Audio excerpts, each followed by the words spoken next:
This is your 18th PGA Championship, and as you look back in the scope of your career, how does the PGA Championship stand out for you within that career? Yeah, for me, this was my second major I ever won. So coming after the '97 Masters and to win at Medina, there's a reason why I changed my game and tried to become better, because I want to be able to win on all different types of venues.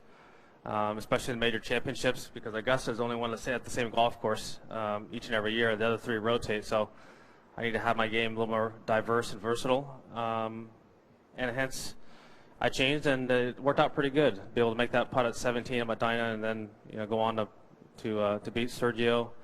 Really propelled me into the 2000s and my early part of my my career. Obviously, you were here in '04 and 2010, but how does this course, Whistling Straits, set up for you right here in 2015? Well, the golf course is setting up great. It's a little bit on the soft side, obviously, with the rain we had yesterday. Obviously, there's a lot of mosquitoes out there, but it's I think it's playing great. The greens are absolutely perfect. They're such a great speed and so smooth. I know they'll probably get a little bit quicker come Thursday, but overall, this golf course is in perfect shape right now. Okay, let's hit the floor here. Let's start out number one over here on the right, please. Tiger, you dominated the game to an extent that we never saw before. Yeah. Winning majors is a clip sometimes of over 25%. But now it's been 7 years, and there have been a lot of struggles, and you're getting a lot older.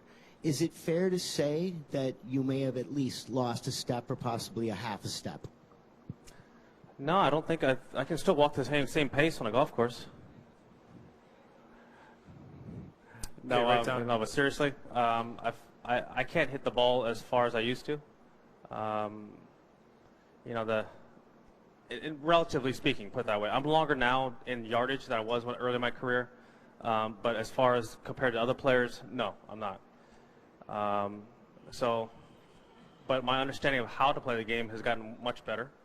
How to play, all different types of venues, all different types of grasses, because I played all around the world. There's a lot of people who have just stuck to the United States and just played here instead of playing on a global level. And I think playing globally really helped. It helped me in my career, and it's one of the reasons why I think I was able to have as much success, not just the United States, but around the world, because I got a chance to experience a lot of things early on. And I rely on that knowledge a lot when I'm playing, especially as I'm getting older now, to get me around the golf courses and get me around different types of venues and to understand how to play them. Okay, number one, Mike, number one. Tiger, on that topic of distance, when you look at the leaderboard here last time, does that confirm that this is a power-friendly golf course, or do you think that maybe is a little bit of a perception about this, because it is a Pete Dye course and he tends to try to take the driver away from you? Well, I believe that wasn't DeMarco in the playoff here? Yeah, he wasn't long.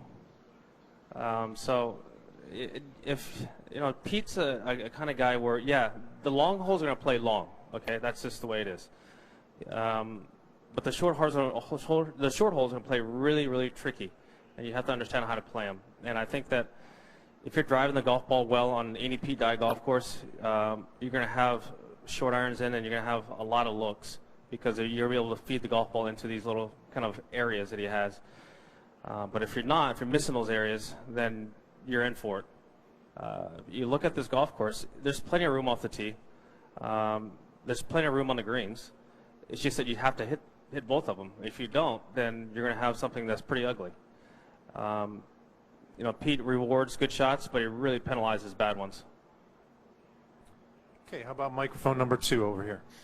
Tiger, you've won this event several times. You've held this trophy aloft several times. It's the biggest and the heaviest of the major trophies. Can you recall your memories of holding it for the first time and share perhaps any stories about being with the trophy?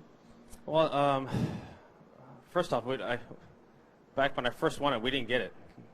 We didn't get to take it home. I think that now you're able to take it home for a year, but when I first won, no. So they give you a smaller replica one.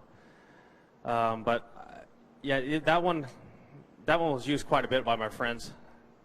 So we've had some good times with that thing. So, but overall, I just remember when I won that PGA in '99, the sense of relief because of how hard I had worked to get to that point all over again.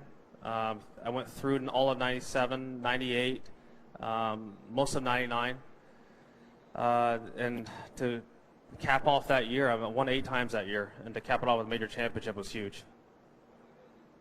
Was that how heavy is it? Question. It's pretty heavy, especially when you're tired. And you know, from playing some of the tournaments here, we were pretty dehydrated. Valhalla and Tulsa, but overall, I've never seen anybody have to do what Jack did. I think at Firestone when he had to hold on both sides with the towel. I think they put it away and don't leave it in the sun all day, and so I think that obviously that helps.